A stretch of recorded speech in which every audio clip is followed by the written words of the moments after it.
Welcome, everyone. Another Consciously Unmasked. I think it's 8 or 9, Jason? 9, 8, something like that. We're in We the stopped 6. counting. Yeah, we saw. I ran out of fingers Once and you get toes. I past had a one farming hand, I accident. just can't count anymore. Yeah, and like I said, I had a farming accident, so I can't count fully. So today we have an amazing guest with us, Kyle Anzalone, libertarianinstitute.com, anti-war. Kyle is a news editor of the Libertarian Institute, opinion editor of antiwar.com, and co-host of Conflict of Interest with Will Porter and Connor Freeman. Kyle, welcome. Jason, I hand it off to you because you guys have spoken before, so you know what's up, my friend. When I hear opinion editor, I'm wondering if you're able to edit people's opinions, the other writers on the staff. Can you do that? I more just let them know if it's something that we're willing to run at antiwar.com. It was Scott Horton's job before mine, and I think the part of the job description that it really stuck with me is, he says it's your job to make sure that bad stuff doesn't end up on the page.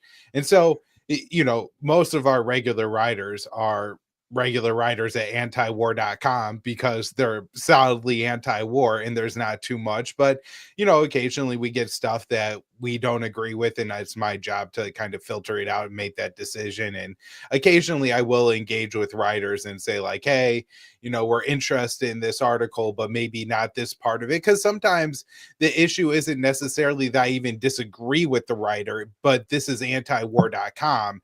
And so if you have an article that's very good on the war in Yemen, but then you have half the article about immigration policy or climate change or something like that, then it's probably not something that we're going to run at antiwar.com because it's not anti-war article. And so sometimes I work with writers and we change some stuff, but typically it's just yes or no to whatever they have submitted to us.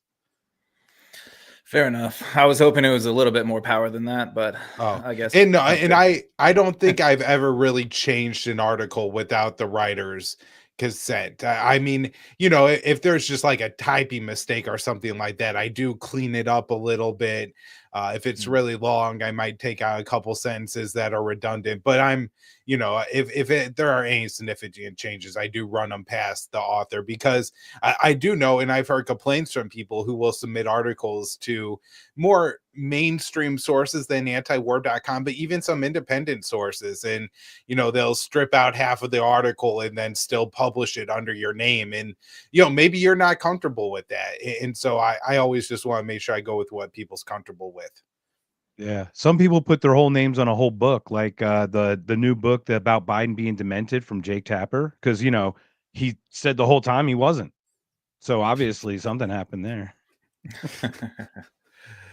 Biden's perfectly fine, guys. I don't know what you're talking about. Sharp as attack. Sharp as attack. So, sharp as attack. Sharp as attack. Yeah, man. So, man, busy week. What do we even start with, guys?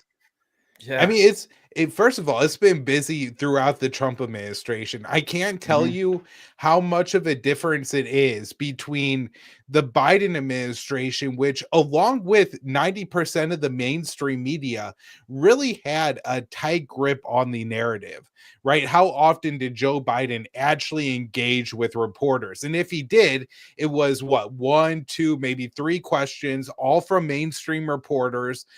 He knew which reporters he was going to ask the questions to in what order, so he probably knew the questions or thereabouts as well. And there was never really any real information that came out during press conferences. Everything was just so choreographed and so packaged up and messaged to us that way.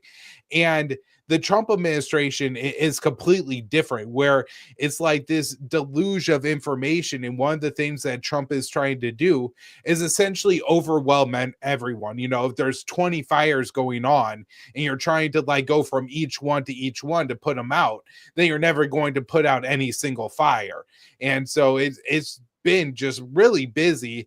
And I guess from somebody who covers and writes news every day, in some way I do find it a little bit like invigorating, right? Like there's just rather than the Biden administration where like you're searching through, you're watching all these different press conferences to try to pull out information to see what you could find out about what the US is doing behind the scenes, talking to Netanyahu or Zelensky.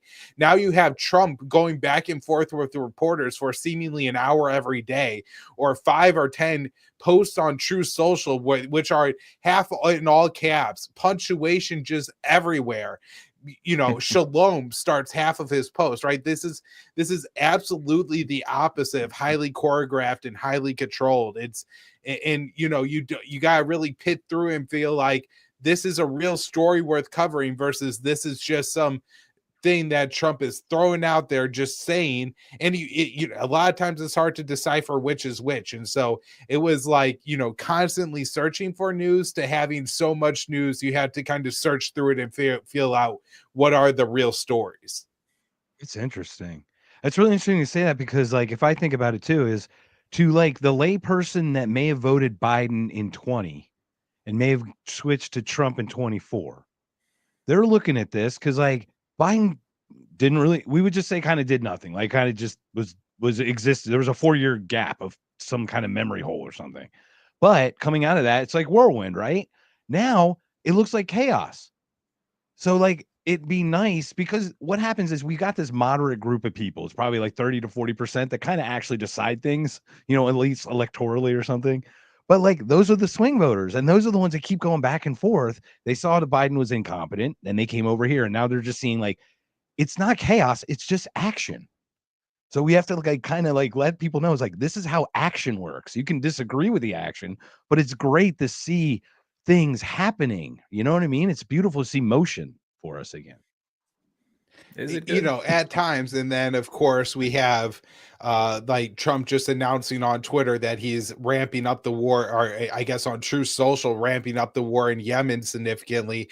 And you're like, Jesus, like please just put it down for a day. Like somebody pull the Joe Biden and take this man's password away from him, because you know, it's one thing when he's just saying belligerent things about US policy or about different Americans or something like that. But when he's threatening world leaders, then, you know, you get concerned. Now, that being said, remember, like 8 years ago now, it's crazy to think that this was 8 years ago that we were sitting through the first Trump administration, but he was tweeting out fire and fury, calling Kim Jong-un little rocket man, talking about his big red button. And there's no question that for decades, you know, maybe even going back to the Korean War, there's no American president that has engaged the North Koreans as successfully as Donald Trump. And he had real meaningful gains when it came to his North Korea policy. When he left office in 2020, the US and South Korea had ended their live fire war games on the Korean Peninsula. And these were major because every single year this really upset Kim Jong-un and the North Koreans, because it was the rehearsing for a preemptive attack, a decapitation strike on North Korea.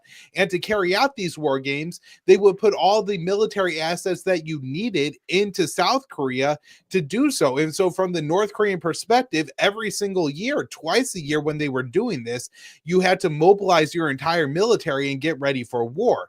And this also aligned with the planting and harvest seasons. And so it was at a time where there was a lot of, you know, strain in the workforce already. Like, you know, you needed all of your good men, all hands on deck to plant and then pit the crops. If you had to have a million of them plus, what? Oh yeah, yeah, it was intentional. The timing of the exercises is intentional to disrupt their crop, like their light labor. I mean, it's at that time of year, sense. So yeah, you know, it does seem that way. We got to wonder how deep did this rabbit hole go? Like, how deep are these psyops? Like, it's like the tinfoil. We need less and less tinfoil every time.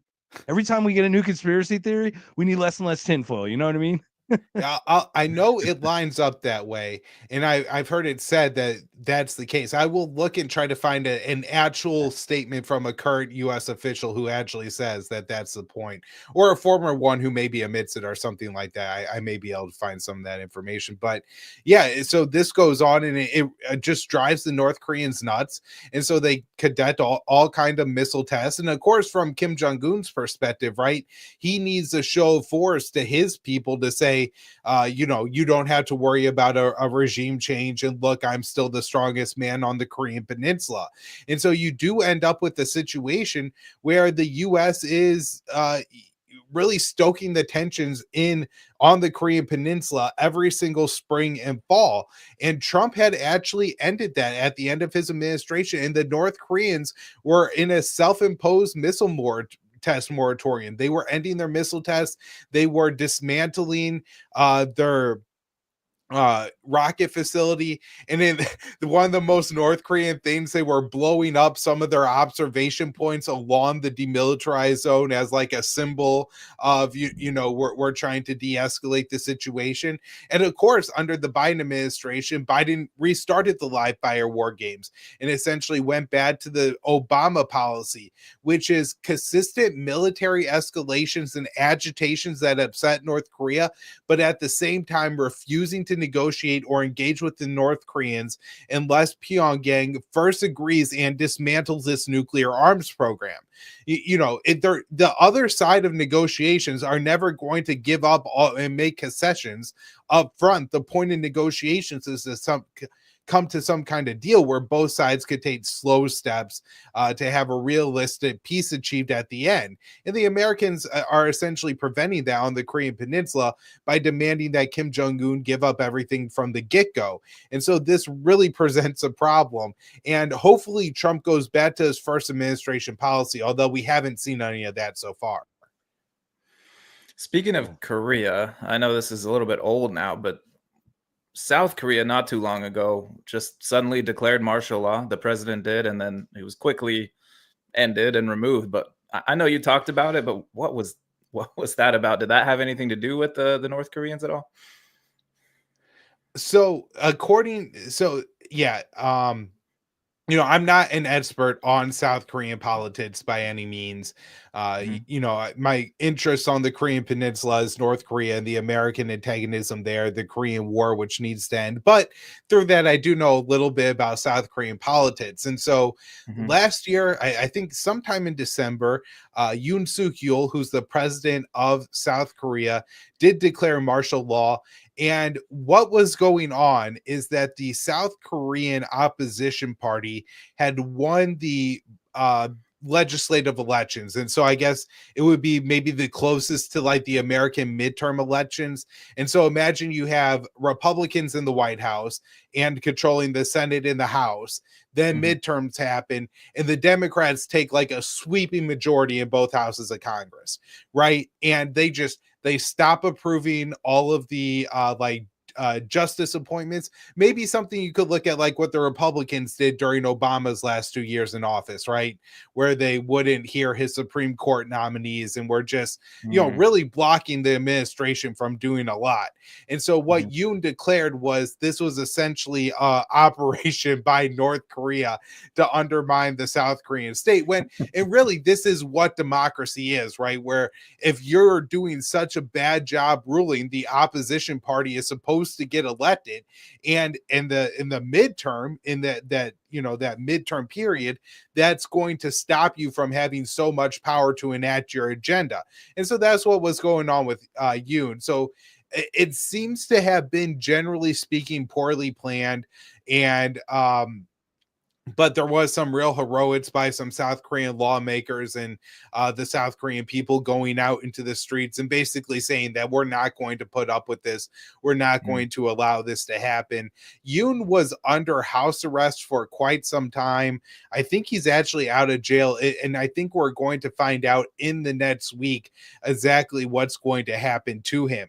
Now, here's kind of the good news of how all this works. Imagine if this happened in the United States of America, where you had Donald Trump or Joe Biden before declares martial law and it's instantly quashed, right? It's not successful. the next time the American people go to the ballot box, you assume that they're going to elect the opposite party, right? Like, we've had enough of the Democrats. They just try to take over and seize all power. We just had enough of the Republicans.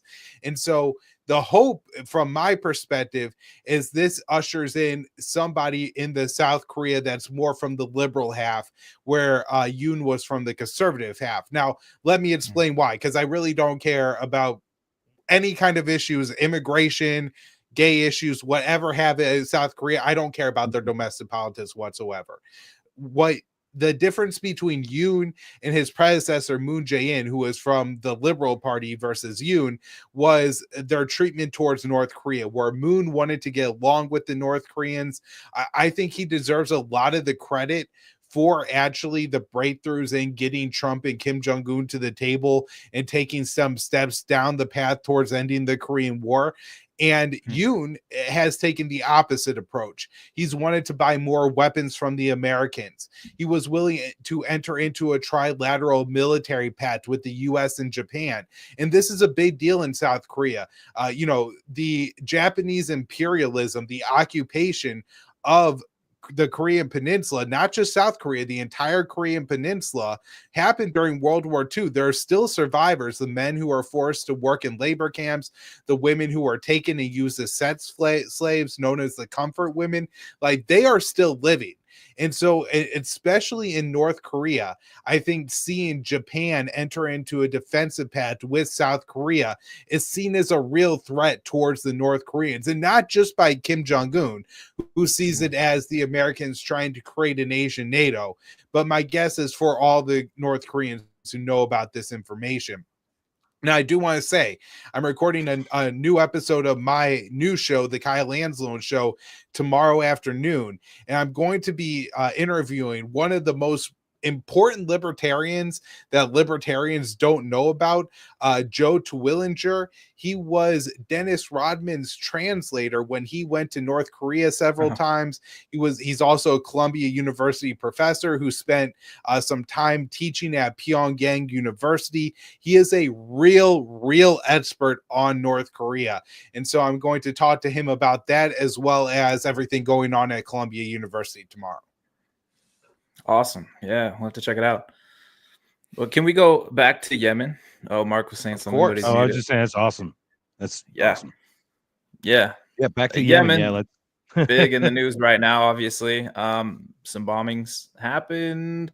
That's about the extent of what I know about it. Can you fill us in a little bit? Before we continue, may an old Gen Xer myself, was the Cole the one that was outside, was ported in Yemen? Was it the USS Cole that was blown up? Okay, I just want to make sure that was all together too. That was like 91. I don't even know what that. I believe so. Yeah, okay. That was 91. It was in the early 90s, well over 30 years ago, I guess now, which is absolutely crazy to think about. I feel old when I say things like that. But so the U.S. has been intervening in Yemen, as you mentioned, for quite some time, and the tension there has largely been between the Americans and the jihadists, which are currently Al Qaeda in the Arabia Peninsula and ISIS.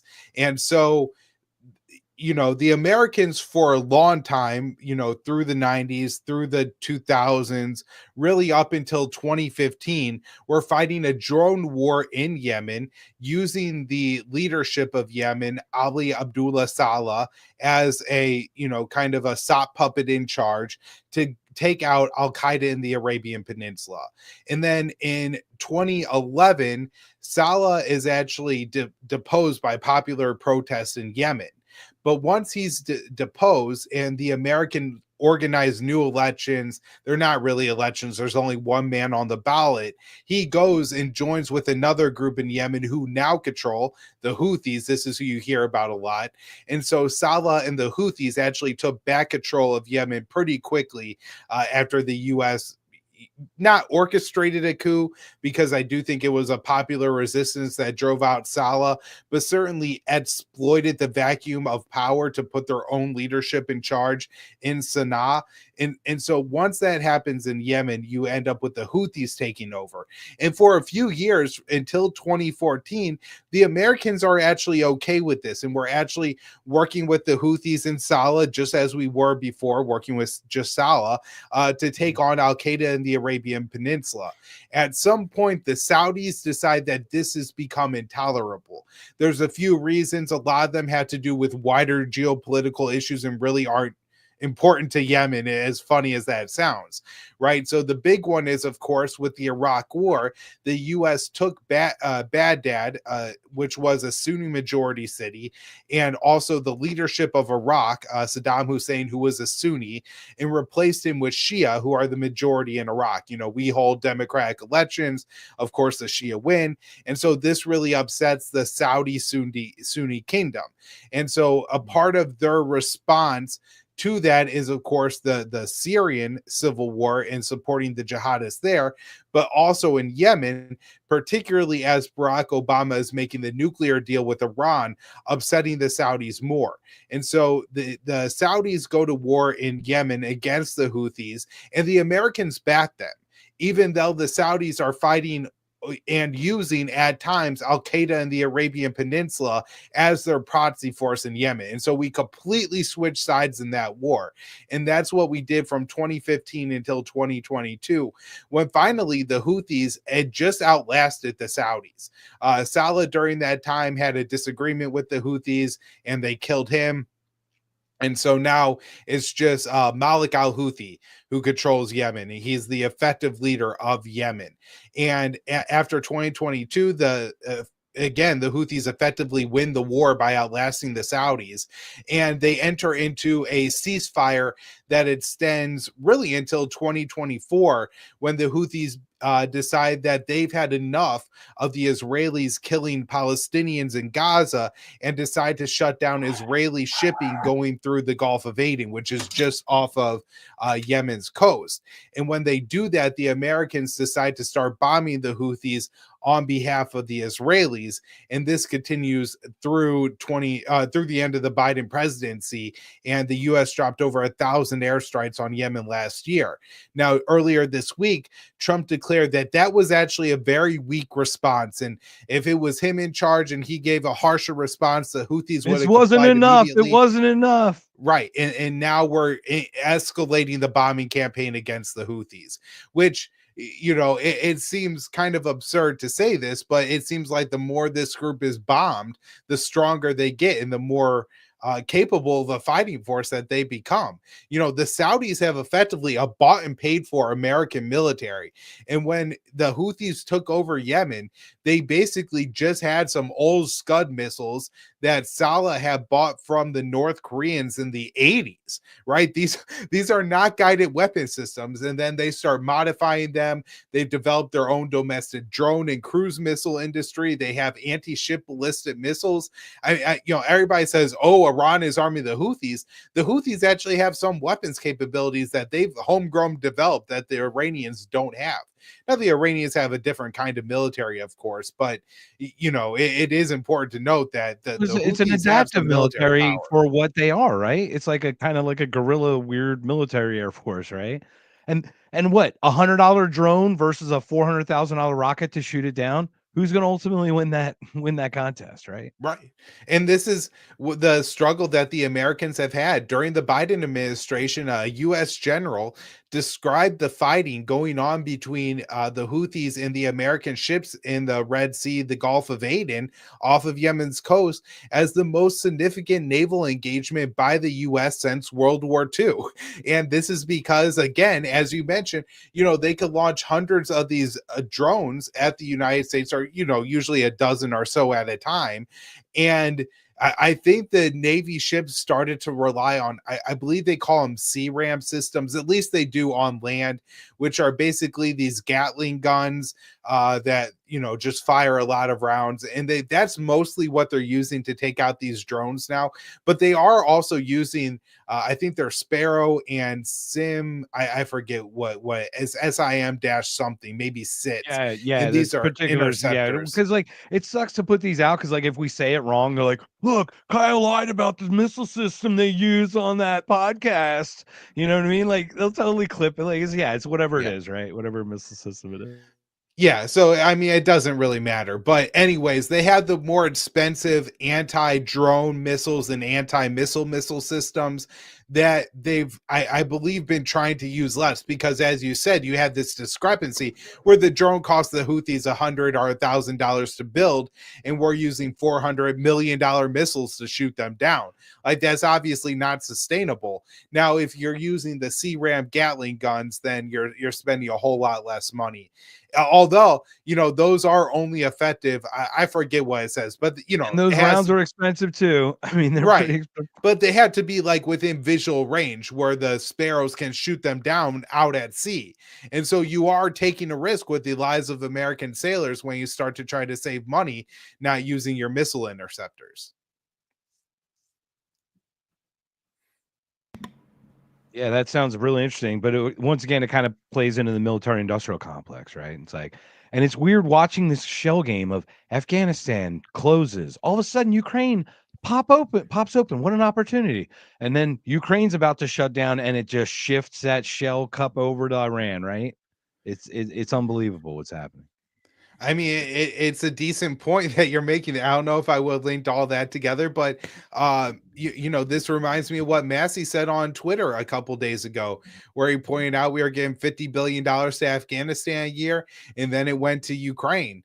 And certainly it seems like the military industrial complex is always getting their share, and it's increasingly getting very dystopian when we're talking about like these AI war planning systems that they're developing, or all the drone warfare, the loitering Palantir, right? munitions. Isn't Palantir doing a lot of the drone? Actually, AI decides the target now on its own. I mean, I'm not good enough to name all which company is which. I have covered a little bit of this over at the Libertarian Institute. If you want to like search my name, and then AI weapon systems and stuff like that. Palantir, Anduril, I know, is doing some of it. Open AI, Source AI are all companies that are involved. And then of course they have like Project Maven, which I believe was originally Microsoft and now is all kinds of different tech companies that are involved in this. But this is their targeting software, where with they say that basically these are going to identify the targets that we're going to hit. And this the Bloomberg did a report on this, where they interviewed some of the soldiers using this programming software, and basically they said the advantage of it is speed. You can identify so many more targets. You just say accept. And it's like this is like the worst kind of machine bias that you see, right? Where you hit yes to whatever the machine puts in front of you. The Israelis also did this when they went with early in the Gaza war, when there was reporting on the Lavender AI program that was essentially giving every man in Gaza, or every person in Gaza, a Hamas social credit score. And if that social credit score was too high, you were put on a kill list. And the Israelis were only checking that it was an adult and that it was a man to get you on that list. Now with the Project Maven, even Bloomberg, when they were doing like a puff piece on this program, said that the humans identify targets far more accurately. It's about 80% for a human and 60% for the AI program, and that goes to 30% if there's inclement weather conditions like snow. So that's worse than guessing. Oh man, this is all just so disappointing, because Trump ran on no new wars, and we're taking out the military industrial complex and all that. Even his supporters bragged about it, and then it just seems like the same thing over and over. We keep finding new wars to get into. Well, one really important point here is that Biden, was bombing Yemen all of last year. And I think Trump supporters are going to say, well, we were already in this war. And in a sense, I'll give him a point here, because this is what Trump did during his first administration, where Sure, he bombed all the same geographic territories that Obama did, but he still conducted major escalations in several different areas. Iraq and Syria are the most notable, but one very important distinction was that Obama did not bomb the Syrian government forces that were fighting against Al Qaeda and ISIS. Trump actually did on 2 occasions launch strikes against Bashar al-Assad's forces. And so that's a very notable difference. Even still all within the bounds of Syria, he was actually bombing the Syrian government versus bombing the jihadists too. And then in Afghanistan, he significantly escalated that war. It had really wound down by the end of the Obama administration. And while he didn't send a bunch of new troops like Obama did, he did have a surge, but it was a much smaller surge. I think doubled from like 2,500 to 5,000 or something like that. Not, the tens of thousands that Obama ended, but still, he really ramped up the drone war in that country. And then maybe the most notable is Somalia, where he dropped hundreds of airstrikes on Somalia.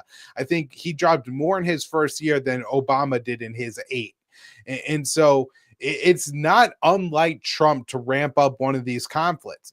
And if we look at what happened during his first administration, he wants to get it over with. Like when Trump is adversarial towards war, when he's making statements, I think he's serious about that. I think he's really horrified by the fighting and the dying and all these young people that are dying unnecessarily. And that's what draws people, even in the anti-war camp, to Donald Trump, because he does sound, and I think he is sincere when he says he doesn't like that. And you have so many American presidents, you're pure sociopaths, right? Like Joe Biden and Anthony Blinken will never sympathize, will never feel bad for any of the Ukrainians who are fighting a pointless war for them, or at least Donald Trump seems to. However, he has this belief that he basically has to intimidate everybody into submission.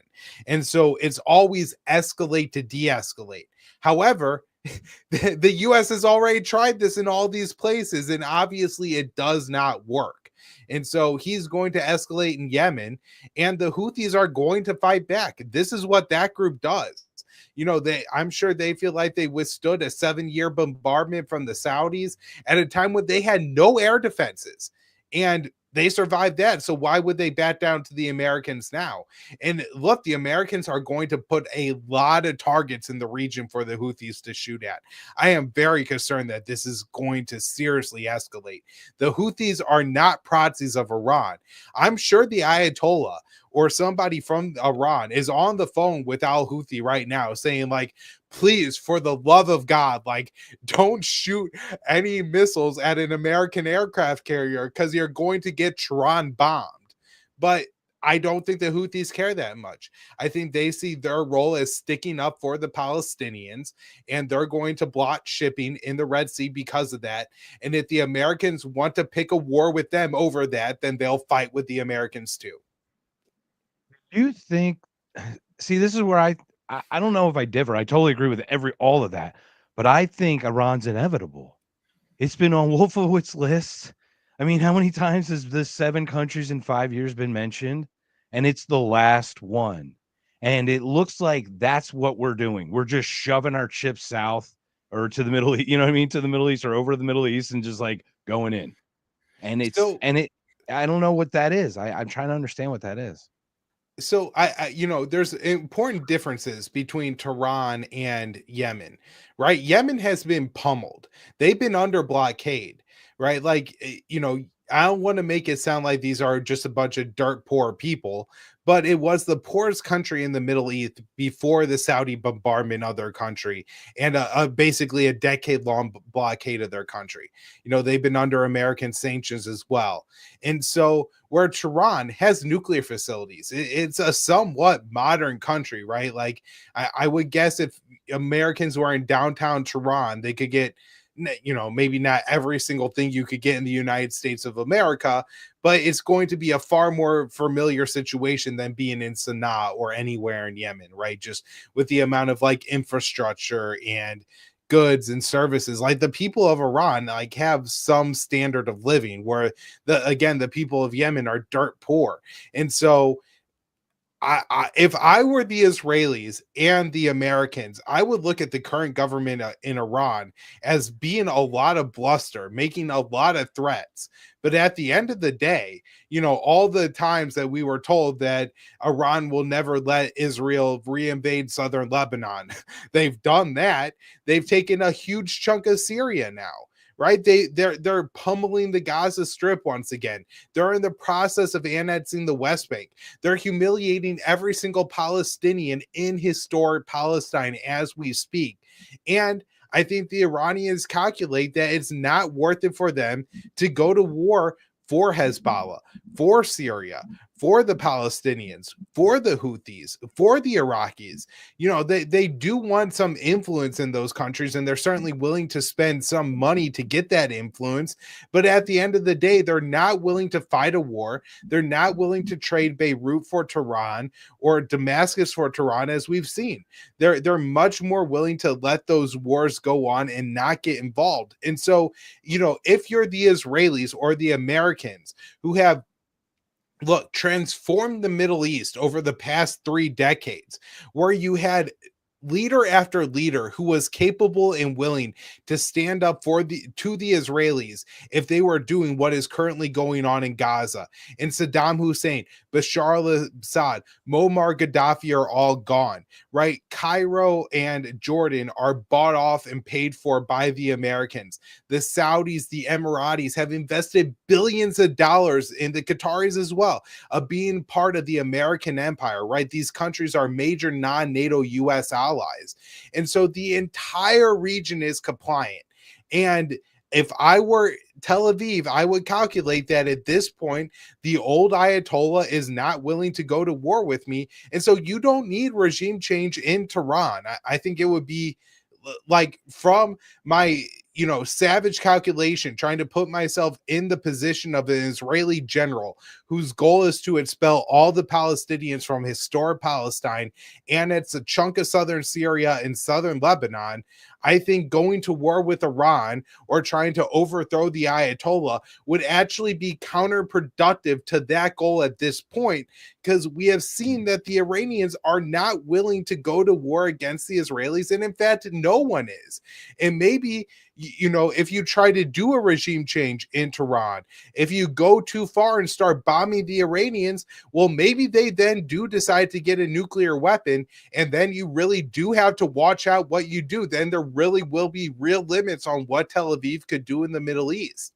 And so the only thing that makes me somewhat optimistic that we're not going to war with Iran is I don't think Israel has to go to war with Iran at this point to get what they want in their near territory. Again, that southern Lebanon, southern Syria, and getting the Palestinians out of Gaza and removing a significant amount from the West Bank, and then annexing that as well. Do you think that Israel's also making the same calculation, or are they like, the United States is giving us whatever we want right now, let's use it, this is our opportunity to take take over whatever we want at this point? Or well, Netanyahu is I don't like him. I think he's an evil man. I think he's a monster. I also think he's very, very savvy. He's very smart. He's an amazing politician in two countries, right? Is what he is. Like, it's impressive how much political influence he has, not only in Israel and in Tel Aviv, but in America, with Americans, and in Washington, right? He is. I don't know how popular he is among Americans now, but he has Americans convinced that Israel is necessary to American being there, right? Like, and this is huge. And he has so much influence in Washington and has remained control in Tel Aviv. Scandal after scandal. He's on trial for corruption. He's tried to rework the country's judiciary and has gotten knocked down there. That was called an effective coup. And then October 7th on top of it, where you had Netanyahu's decades-long policy, right? It was his idea to prop up Hamas in Gaza, because this was going to keep the Palestinians politically as well as geologically divided from and that's the PLO, West Bank. Right? from the PLO, from the Palestinian Fatah, Liberation the Army. PLO, the Palestinian Authority in the West Bank, Palestinian from Authority. Hamas, right? Because Hamas is a militant organization and they are the government of Gaza, Netanyahu was able to point to Hamas year after year after year and say, I can't negotiate with the Palestinians. Israel doesn't have a partner for peace. And so that policy blew up in Israel's face on October 7th. And Netanyahu has managed to skirt all political responsibility for that. You know, the first time an Israeli organization has pointed the finger somewhat at Netanyahu for October 7th, it was the Shin Bet a few weeks ago. And tomorrow he's going to fire, I think his name is Roseanne Barr, the head of the Shin Bet. Right? Like Wait. Netanyahu is an absolute political savage. And you know, as much as the Bezalel Smotrich and the Itmar Ben-Gvirs and the Israeli government, who are just lunatic right-wingers, right? Like these are the Marco Rubios of the Bill Kristols of Israel, the John Boltons of Israel, right? Like these people are not smart. They just, you know, they see an enemy and they want to charge in and go to war like a raging bull. But Netanyahu isn't that way. And Netanyahu may see the reality of the situation in Iran and with Tehran. And again, I'm not saying that this is a guarantee that Netanyahu is going to see it this way, but I think there's a decent chance that he's smart enough to understand this. And if we don't go to war with Iran over the next 4 years, I think we'll look back and we'll see in the long term that the reason that was that Israel calculated they were able to get away with what they wanted without going to war with Tehran. Huh. Okay. Yeah, so I mean, I once again, I really think I think you're correct once again, but he's got the momentum. I'm looking behind the curtain and the Adelson funding, and what I think the ultimate goal is. Trump sees those dollar signs from the renovations and all the rebuildings and he's getting all that weird distraction. Military industrial complex, they have nothing to lose by having all that stuff shipped down there. So it doesn't, you know, it's almost like it's kind of like the thing about Carlin. It's like when converging interests, you know, or when interests converge, there's no real conspiracy here. It almost seems inevitable only in its face. You know what I mean? And that's a real concern. Well, you know, I along with maybe the Israelis not wanting it, I don't think the American military wants it either. And I'm less sure about Pete Hegseth than I was, say, Lloyd Austin or not Mark Milley, Mattis, James Mad Dog Mattis, who I did think understood from like the military tactical position and, you know, care for their own troops and understanding the losses of going to war with Iran and what that would mean. I imagine that Trump would ask those questions and understand that, but I'm not positive. And I don't know about Hegseth or Tulsi Gabbard or John Ratcliffe, if any of them are willing to tell Donald Trump, like, you know, do you want tens of thousands of American troops to die to fight this war with Iran? And that would be another, you know, reason not to wage what would be an unnecessary war, and unnecessary even from the perspective of Tel Aviv, possibly. Is there any credibility to the Iran threat? Like they said things like Iran was behind the Trump assassination attempt and stuff like that, and they're always trying to push this war. I mean, is there anything there that's real? Well, so on the assassination attempts, like the actual two people who tried to, well, one did and the other one tried to take a shot at Trump. No. We're working and we'll have a definitive account of this at the Libertarian Institute. Ken Silva is writing a book on it, and so that's going to get like down into all the you know, details and court filings and all the really important information that I just don't know. But I have looked at all the evidence and claims about Iran being behind the Trump assassination, and there's nothing that links Iran to the two actual assassination attempts.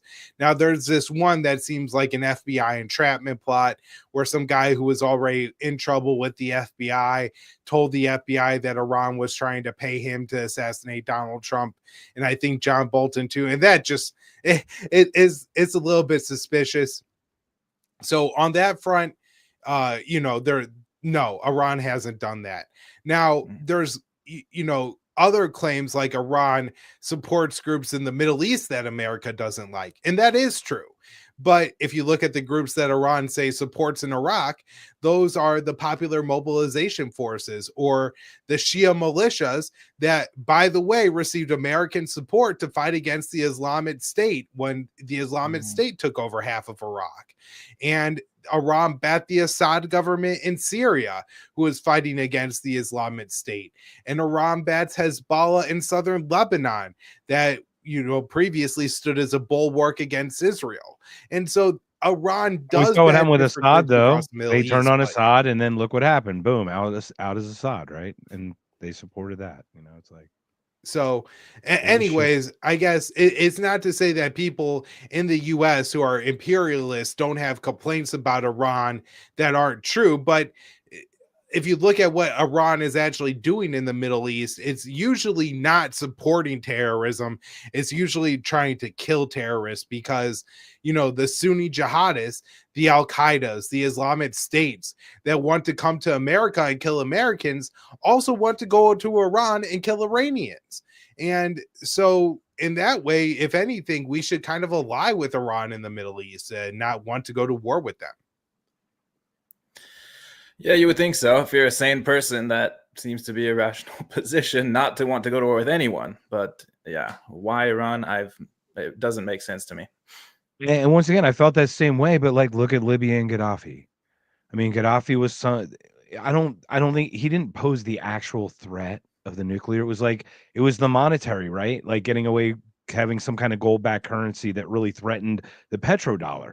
Here, it's like Saudis, everybody seems to be on board with the petro, which makes sense, right? To kind of that's how the Abraham Accords kind of worked together because it was more of an economic strength too for everybody, right? And then this now all gets blown up with October 7th, and now we're back at square one with like, what do we do with everything? It's like, it's unbelievable. Well, Libya was a much easier, Gaddafi is not Iran, is not the Ayatollah, and it was much easier to overthrow in that way. And also, I don't want to dismiss how much of Libya and the intervention there was just Hillary Clinton looking to have something to run her next election on and seeing an opportunity to remake a country, right? She was going to be the queen of reform and women's liberation in Libya after she went in and killed that rapist Muammar Gaddafi and instilled this bright new shining government in Libya. Of course, it's a failed state, slave trade, horrible crimes going on all the time, like 3 different warring groups still vying for control of that country.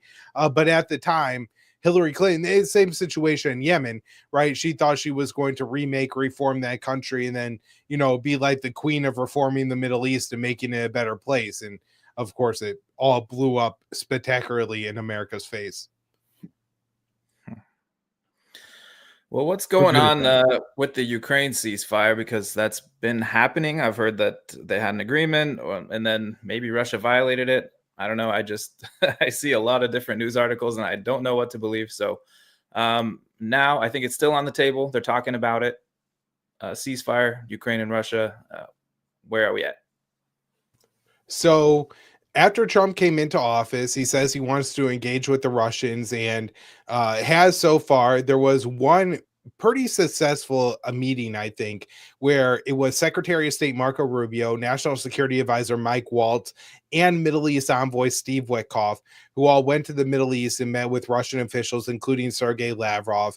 And there they made an agreement to normalize relations and work towards an end to the war in Ukraine.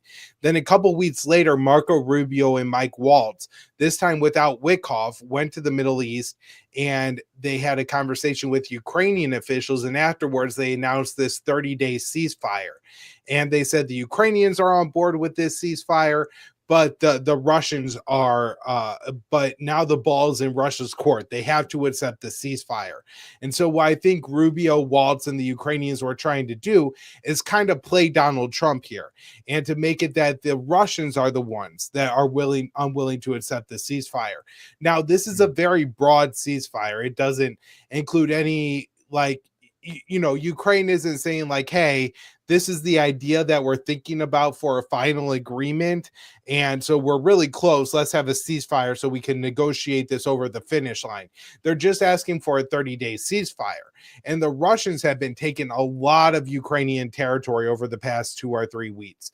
The Ukrainians are really overextended, particularly in Kursk.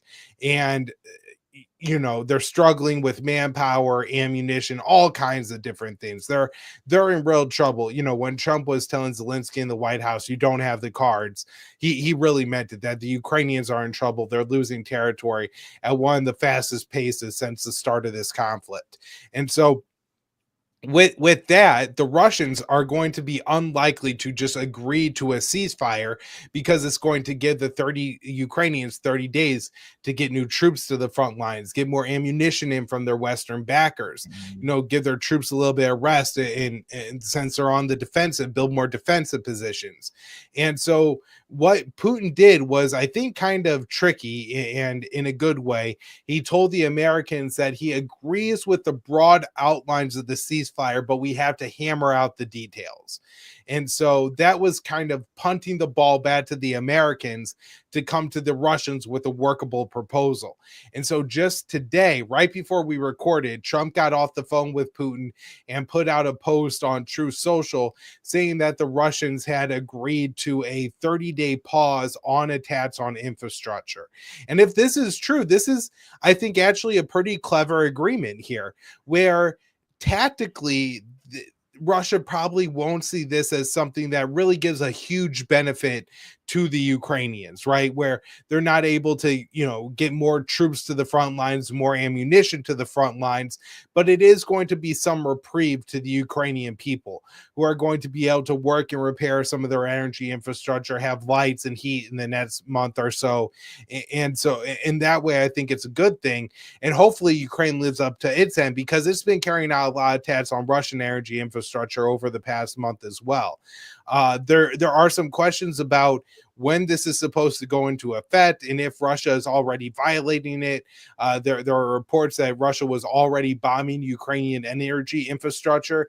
I will say, just watching war after war after war, as I have over the past decade or so, I noticed that let's say two sides are in discussions about coming to a ceasefire agreement. That is going to be the most intense period of fighting that you're going to see, right? Because both sides want to have as much as they can for the negotiating table. And then let's say they agree, and you see this a lot with Israel. Okay, the ceasefire is going to start on Tuesday and it's Sunday. And so whatever power is dominant, whatever power is on the offensive, is going to be absolutely brutal and carry out a lot of attacks in that window between now and when the ceasefire technically starts, because they know that they could basically extend as far forward as they want.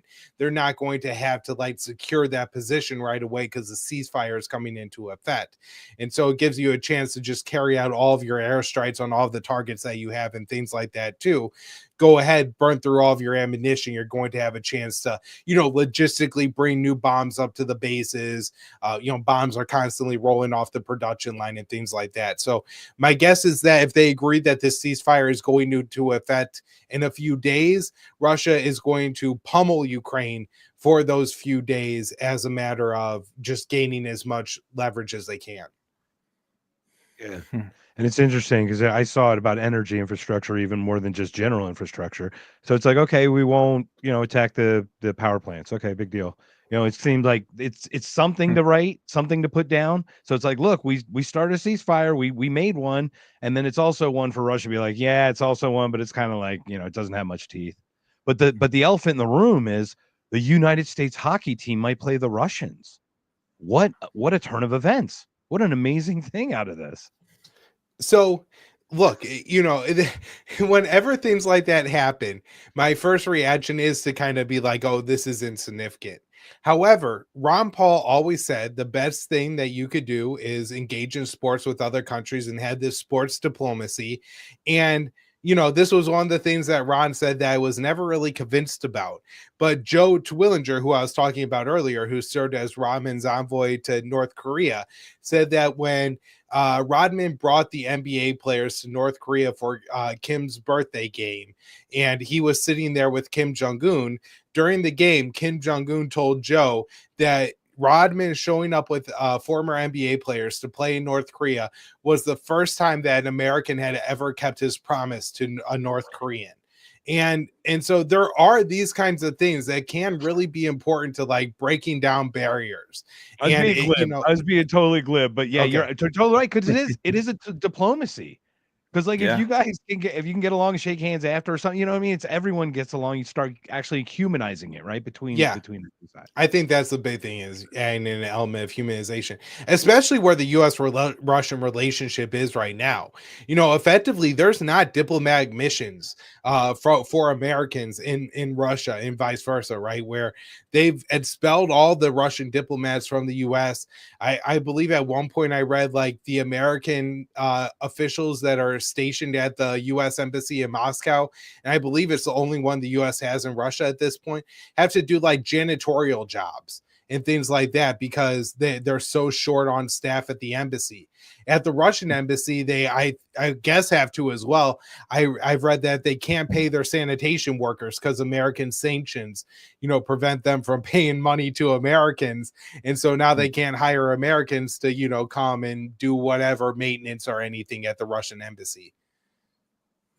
Wow. Yeah, sports are, definitely important. Just to hit that point home again, like they are. 1980 really turned this country around. Can we say that miracle was like? It was a bunch of everything, right? Yeah, but it's a way for people to like get out that aggression. You get that tribal instinct in you, and people will fight. But it really doesn't have like obviously life or death consequences. So I think it's a really good way to get out. Do battle bots for countries. Battle bots. I love it. Yeah. Battle bots. That's pretty much what we're doing with the drones and everything, isn't it? Yeah, pretty much. Well, and look, I feel like hockey is a low risk sport for Americans to agree to play the Russians in here. Nobody really expects you to win. The Russians are supposed to be, one of the best hockey players. I mean, look at Siberia. All those people got to be better skaters than all the Americans. We got sports teams in Tampa Bay, NHL teams. So that I'm sure to the Russians, that's a huge joke. But if we go and win, then it's a big upset victory for us. And if we lose, that's what was expected anyways. Yeah. It's a win-win. It is true. Now I feel like a douchebag for making a joke. Yeah, man, don't interrupt. Kyle was in a flow. Anyway, I forgot where we were. We were talking about Russia. Is there, we probably talked about this before, but is there any like a real good actual end game for this? What can be the terms of a ceasefire or an actual end to the war?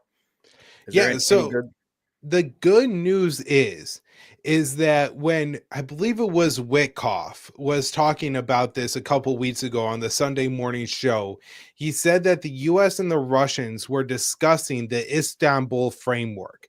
Now, the Istanbul framework were negotiations between Russia and Ukraine, direct negotiations that were going on in the month to 2 month period after the invasion of Russia invasion of Ukraine in March and April of 2022. And in Turkey, a NATO state, there were real successful negotiations that had essentially hammered out a deal. At that point, Russia was actually going to withdraw entirely from the Donbass and then was going to withdraw from all the other Ukrainian territory they held. And Ukraine was going to agree to neutrality, a level of demilitarization, denazification, and then, of course, I guess most importantly, not taking shipments of American weapons. And so this was agreed to from the Russian and the Ukrainian side. And then Boris Johnson went to Ukraine and talked Zelensky out of signing the deal. And this was what was reported in the Washington Post at the time, that while Ukraine was ready to accept the deal, for some in NATO, they didn't want to take it.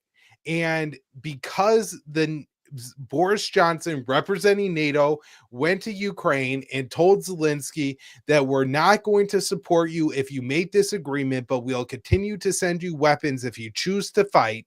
Zelensky chose to fight. And so now Russia has altered, they're not going to give Ukraine back Donetsk, Luhansk, Kherson, Zaporizhia. These 4 oblasts of Ukraine are now a part of Russia. They're now Russian regions. Moscow has annexed them. But I think other than that, they're still willing to negotiate on the broad frameworks of the Istanbul Accords. And if that's the case, I think a deal could probably be made. Now, the tough part is that Zelensky is going to have to admit that in 2022, he went to war, got hundreds of thousands, if not millions, Ukrainians killed, and all he managed to achieve was losing 4 oblasts that Russia was willing to give back. And so that's going to be a tough pill to swallow in Kiev. But I think if the Russians are willing to agree to it, it'll be a pretty decent deal for the Ukrainians, just based on what they could possibly get at this point.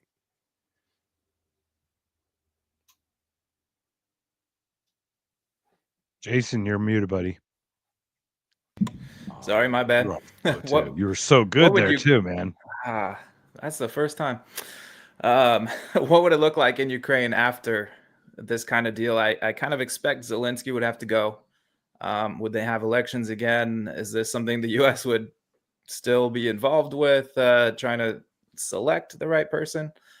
What do you think?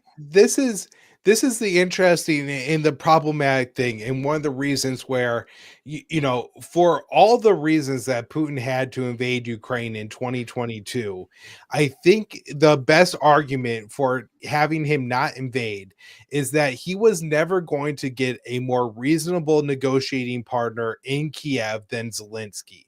And by invading, he ensured that the government to come in Ukraine is going to be more nationalist than Zelensky.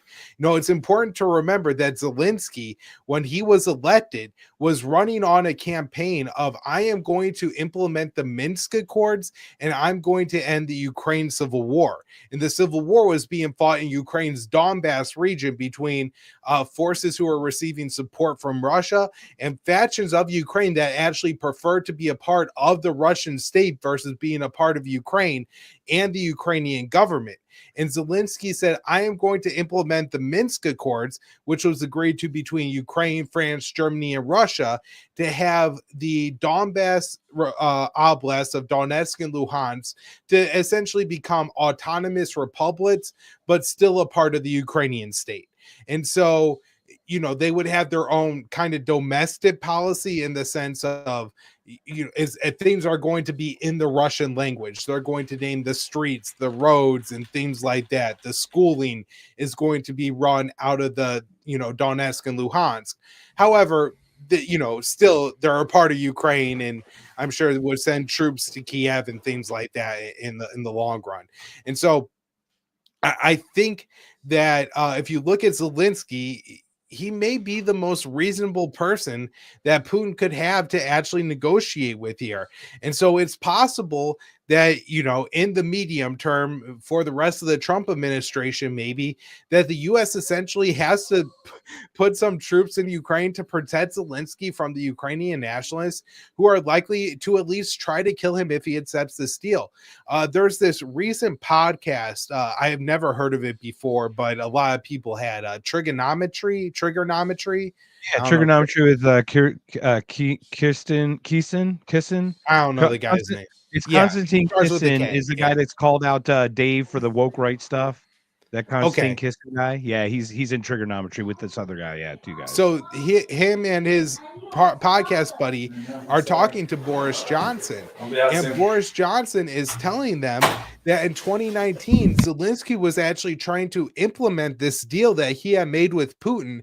It was, I think, like the Normandy format, an extension of the Minsk agreements. And Zelensky was in what is, I guess, Eastern Ukraine, telling the frontline Ukrainian nationalist forces to pull back, that we are implementing this ceasefire to stop the fighting. And they laughed at him. And rightfully so, because look, if you ever know that somebody is a really feckless and an unimpressive man, he goes, I'm 41 years old. Like he's like standing on his tippy toes, go, I'm a 41-year-old man. Yeah, And I'm they're a man. laughing at I'm him. 40. He's like Yeah. that coach from Oklahoma State. All right. Right. And he looks like an absolute clown. But at the same time, Zelensky did want to implement this, right? That was his goal, was to implement this. And so I guess I don't know if Zelensky goes, if it creates a situation for Russia and the US where they could actually implement the deal, if Ukrainian nationalists are going to end up taking over Kiev and being even more belligerent than Zelensky is. And so Zelensky might have to stay put for some time. Yeah, and that's the thing, is like they're gonna have to protect him, because it really is. I mean, wasn't it C-14 in the right faction per Scott's book that helped push out Yanukovych last time, forcefully, right? Under threat. So I think if they stop the war, they're the Azov and everybody's pushing that war because they just want it to continue. Right. That this is going to be a real problem for implementing any deal. And part of the reason why Zelensky might have to stay around. In their group. It's a cash cow for them. They're all bilking, they're all skimming off of that. Let's not kid ourselves. They're all profiting somehow off of this. So it's kind of crazy when they're like, yeah, we vote, all of us vote to keep going. It's like, well, I guess, but I guess you guys are not fighting and you're just getting whatever extras coming through, right? Yeah, I'm sure they're making a lot of money. Hey, I'm back. Sorry about that. I lost audio all of a sudden. I'm sure you had a great answer to my question. I'll have to go listen to it later. It sounds like you said Zelensky will be sticking around. That's my general prediction, but so you think Zelensky's going to stick around, and then the U.S. might have some protection for him in some way? If he accepts the deal, I think, yeah, they will have to offer protection for him. You think he might just bug out and come to the States? I mean, or a ride, yeah, one or the other. They'll have to give him a ride or a coffin, or protection.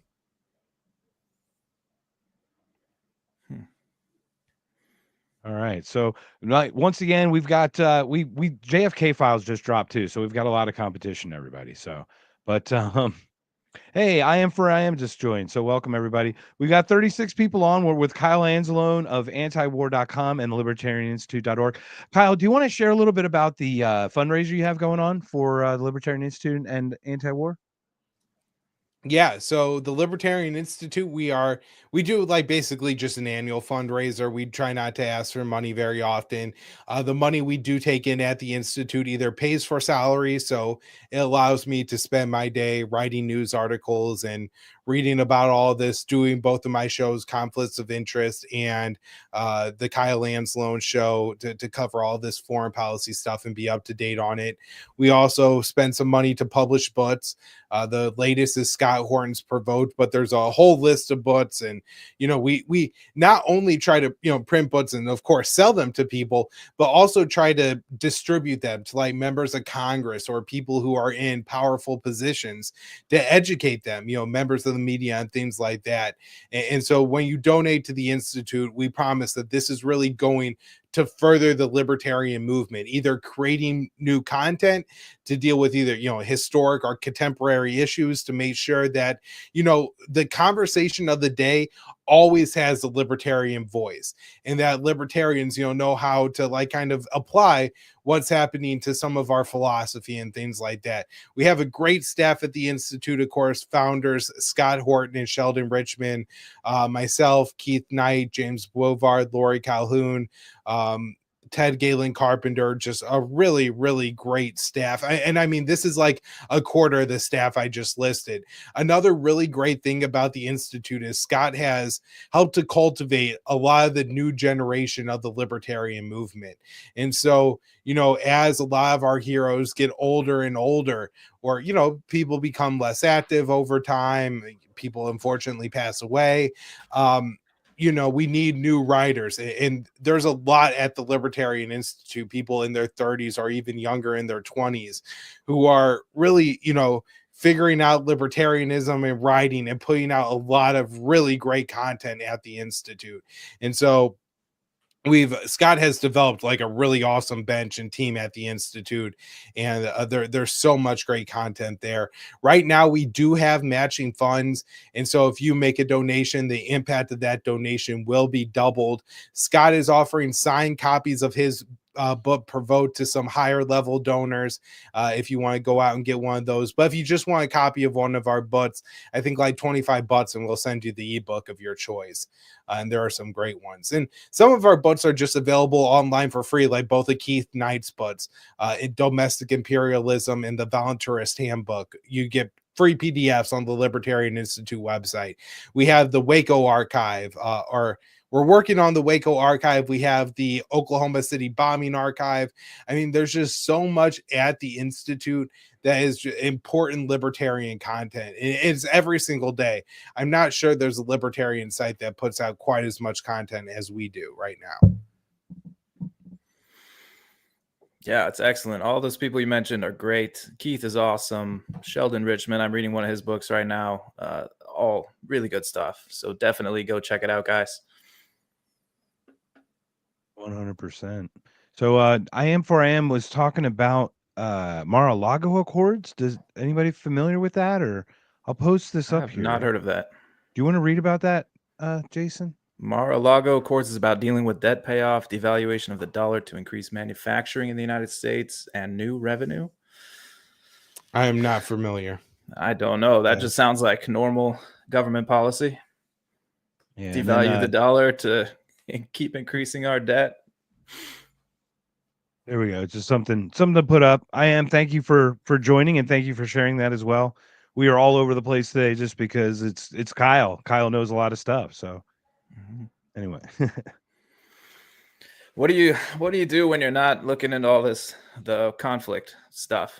Do you have other yeah, right now I have a 6-month-old, so that's pretty much it for the most part.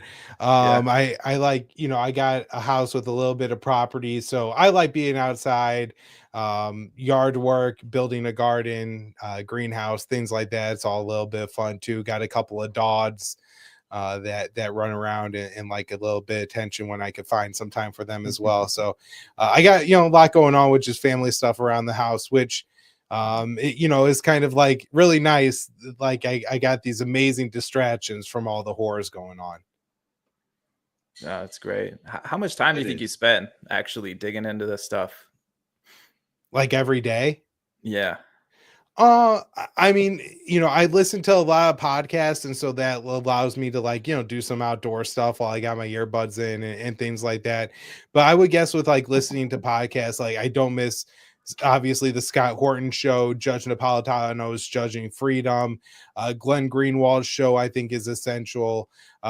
Any like the Matt Blumenthal, Aaron Mate show. There's a lot of like content that I listen to that helps me kind of like sift through and keep up with the news.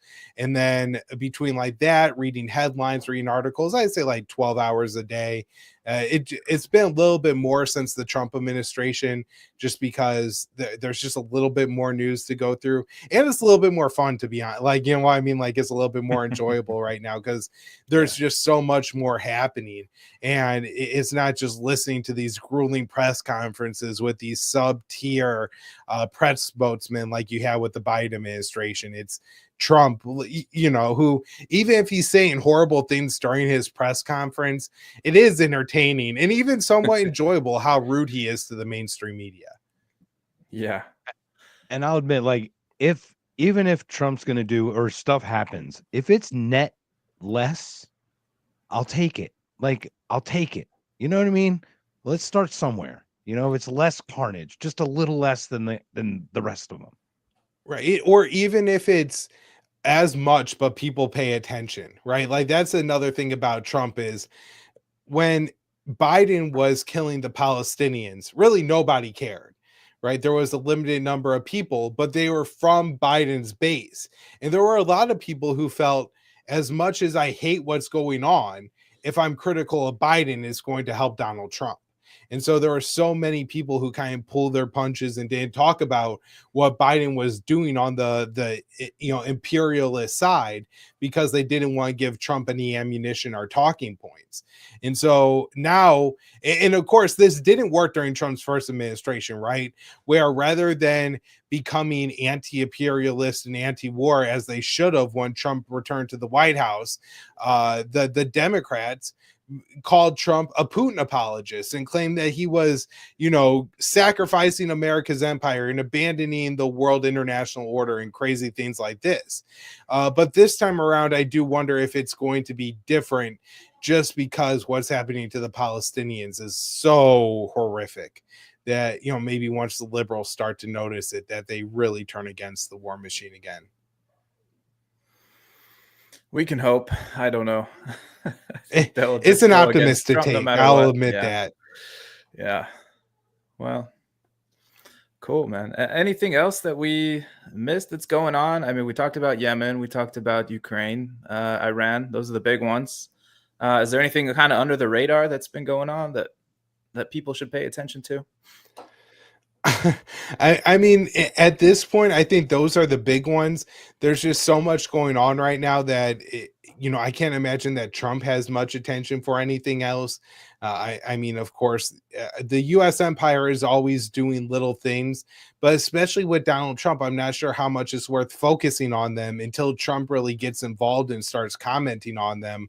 It's really hard to know what position he's going to take when it comes to Venezuela, Cuba, Haiti, all these countries where, the U.S. has been doing little bits and pieces here and trying regime change and fighting proxy wars and things like that. But I don't know that, this is probably enough information without overwhelming people. Yeah. So I have a question for you. Is like, how did you get to your philosophical ideology, like where you stand on the anti-war stuff, Libertarian Institute stuff, and how did you get into the journalism aspect or the reporting on this? How did that come up inside you, or how did that get expressed? So I was always like pretty interested in politics from the time I was probably a teenager, and in high school I was a pretty hardcore Bush supporter. And really what happened is I like being right. And so it's kind of easy as you're coming of age to be a Republican and to think you're right all the time. But after 3 or 4 years go by and all the things you said are untrue, then you kind of look stupid. At the same time, I went to high school with a bunch of really annoying liberals, and I definitely wasn't a Democrat. Like I knew that more than anything else. And so in 2009, I went to college, and a friend of mine introduced me to Ron Paul, and it kind of clicked, right? Where he was saying and identifying all the things that the Republicans were doing wrong, right? All the things I was saying about the Republicans and George W. Bush that turned out wrong. Ron Paul explained why. And how, had he been a real capitalist, if he really was trying to reduce the federal debt, if he really wasn't fighting all these foreign wars, then, it would have turned out better than it did. And you would have been right to advocate for like Republican conservative policies and things like that. And so basically what happened is the last thing I disagreed with Ron Paul on was foreign policy. And really in an effort to kind of debunk Ron Paul, I had to get really into this and start looking into all these conflicts. And of course he was right about everything. And so then, just through college, I wasn't particularly politically active or anything. I wasn't doing any writing. It was more just me and my friends liked Ron Paul. We talked about Ron Paul. We would debate other kids on the college campus. And at the time, it wasn't a big deal. This was in the glory days of America in the 2010, 2011, where engaging in political debate was thought to be a healthy thing that two people could do. It was a good thing if you had Democratic friends, because it could show that you weren't just dogmatic and hateful and things it's completely the opposite now. And it's so sad. But so that, that was college. And then when I got out of college, I was still assuming all the content, but I didn't have anybody or not as many people to talk to it about. Right. And so I ended up starting a podcast. And then the Tom Woods show, Tom was doing this Bluehost deal. And so I started my first blog that way. And basically I was getting no audience with the blog. And around the same time, Scott was starting the Libertarian Institute, and he said, hey, if you got content, send it over and maybe I'll make you one of my writers. So I sent him my stuff, and I started out there on the blog, and I was doing that for about a year. And then at probably, I think like 2017 or so, Scott made me like an editor over at the Libertarian Institute, where I was just kind of posting all this stuff I did there, writing occasional articles and things like that. And my role has just kind of grown as the Institute and Scott have grown. I have his old job at antiwar.com of opinion editor. And then I started writing news stories. I found that I really liked it. I didn't think I ever wanted to be a writer, but now that I do it, I actually do really enjoy it. And so with writing news stories, Scott's like, all right, I'll add news to the editor title and you will be our news editor. That's really cool. I love the origin stories because we all come from like different places. Like our buddy Sean's like, no one starts a libertarian, because I have a very similar path to you. And the same thing was the same. Like I was always like the Iraq stuff, the Tucker thing, got that whole thing, bought into it, was all in. And then it was like, wait a minute, this was all BS. This didn't turn out that way. Yeah, when you were on my show, you mentioned the Ron Paul movement again as one of the high points of like the libertarian movement, people getting together and being really excited about it. I mean, do you think we'll ever get back to something like that? Is it possible? And what would it take? I don't know is the answer. I think the last few years with the libertarian movement has maybe in some ways very encouraged, right? Because if you look at the rest of the world, a lot of times where minor or more marginal parties have influence, it's not actually ever having people elected. It's more trading their votes or their margin away for different concessions.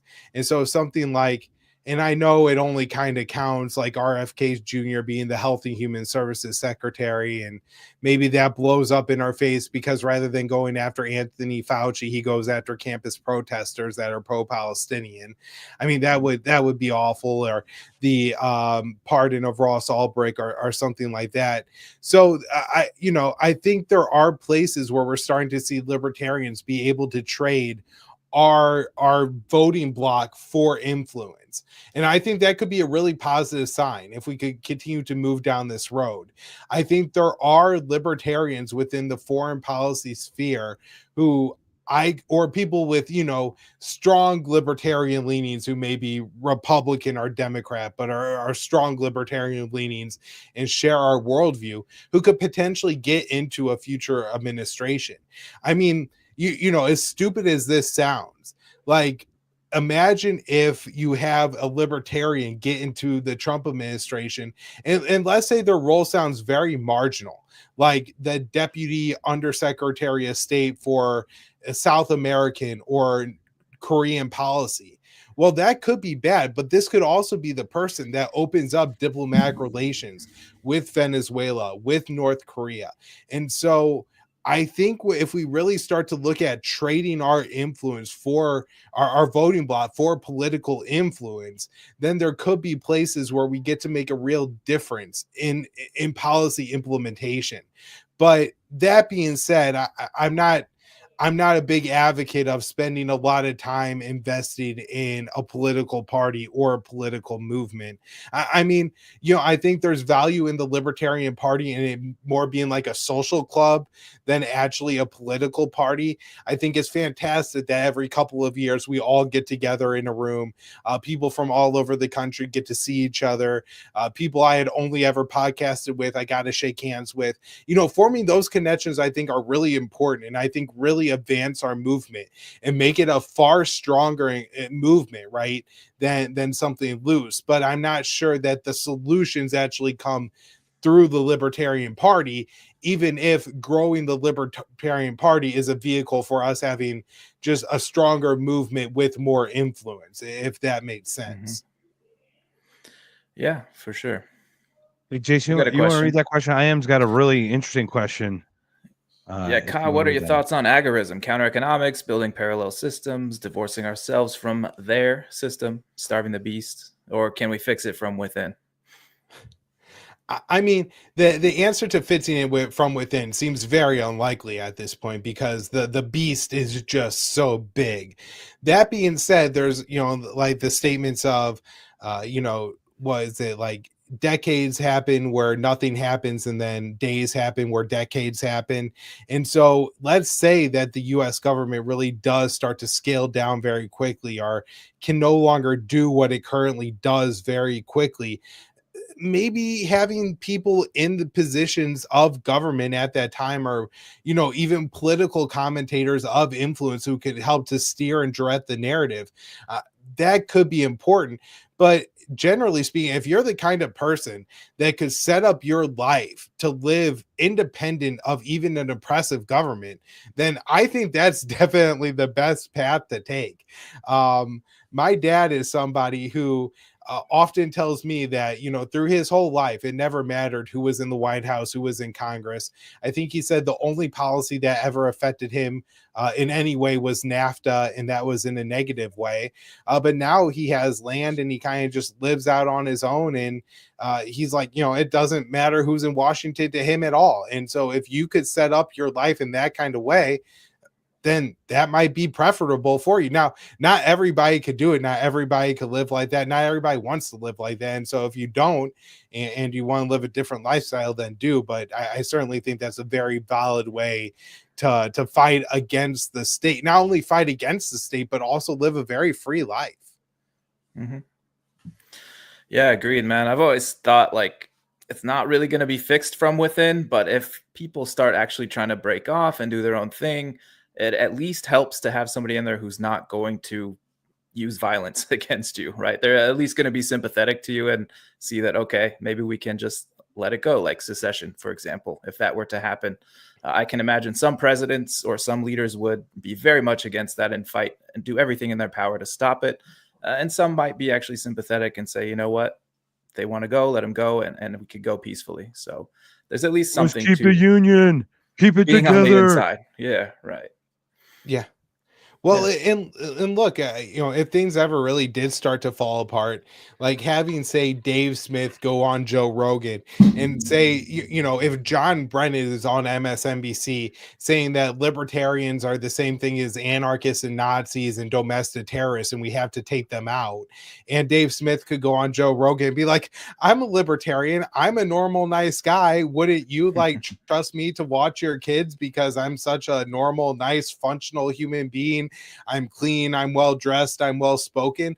Like, I do think it's probably important that if things really did start to fall apart, there was some libertarian in the public sphere who could humanize the rest of us. Like, you know, there are advantages to that as well. It's a difficult we know job boot on to head do. guy's not going to do it, right? We know that's not going to happen. Vermin Supreme, you mean? Yeah. Well, at least even that guy comes off as harmless, right? Right? Like, Yeah. You know, boot on his head talking about ponies. People might think you're crazy, but he's not exactly somebody when the revolution comes that you think you got to like disappear or take out, right? Like, he could just be on his street corner yelling. Yeah. You a blockchain guy at all, Kyle, or are we skipping? This is not my area of expertise whatsoever. Thanks, Zach. Okay. No, good question, Nice Zach. try, It's an buddy. excellent question. Jason, if what do you people know want to about? send me crypto, I will happily take it and I won't get rid of it. Like, you know, if you're like, hey, hang on to this, happy to do that. But I cannot like know everything I know about foreign policy and understand Bitcoin. I'm sorry. Fair enough. Oh, you got any other questions, Mark? We kept you for a while here. I'm just excited to have like these ideas and thoughts because you shared things that I didn't exactly know or see, and you're opening my mind in the geopolitical way, in a less cynical way.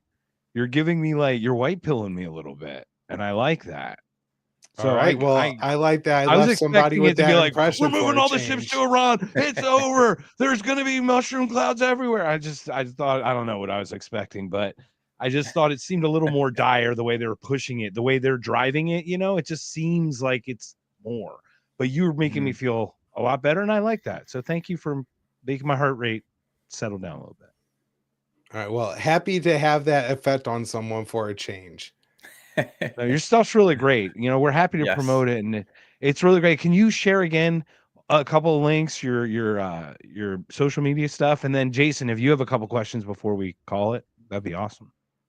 No, go ahead, plug your stuff, man. I think we answered the big things, and I really appreciate it. Definitely go check out the Libertarian Institute. You can get on the newsletter, the debrief. I read that every day just to keep up with what Kyle's doing. But yeah, what else do you got, Kyle? Yeah, so anybody, please sign up for the debrief because I write that every day, and I think that I explore some of my writing over there. Like I try to be a little bit more punchy, maybe a little bit funny at times. Where my news stories are very factual, my podcast is very factual. I think I'm typically a very serious person, so I have the most fun every day writing the debrief. So if you head on over to the Libertarian Institute and sign up for that, I would really appreciate it if we have more people reading that. And then also, you know, you could share out that debrief. They do come with like a URL link at the bottom, and that would be huge. Find me on Twitter at Kyle Anzalone _ is the best place to keep up with all my work. Any show I do, whether it's conflicts of interest or the Kyle Anzalone show, gets posted there. Any story I write, whether it's for antiwar.com or the Libertarian Institute, gets published there. All the news stories at antiwar.com I throw on my Twitter feed, so you don't miss very much if you're on just following me there. And then over at the libertarianinstitute.org, we are holding our fundraiser. So if you like what I have to say, if you're listener of my show or my work, follower of my work, want to support Scott Horton and the whole team, make a donation today. Again, we do have matching funds right now. So effectively, if you donate $100, it's $200, and that's huge. Awesome. Well, thanks for joining us. I really appreciate it. Thank you guys. I had a great time. Thanks so much. Yeah, like it's been great working together. And Jason, thank you so much for joining with like getting us all connected too, because we're just messengers too. It's like we can live our lives less connected as well, so we can be the change we want to see.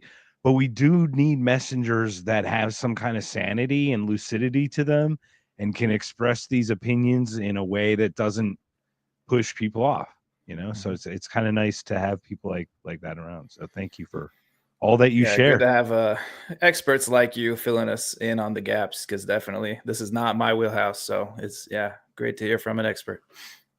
Happy to do, guys. Thank you. Right. Well, guys, thank you again. We had another Consciously Unmasked. And thank you everyone for joining us, Zach and I am and Aaron, everybody in the chat.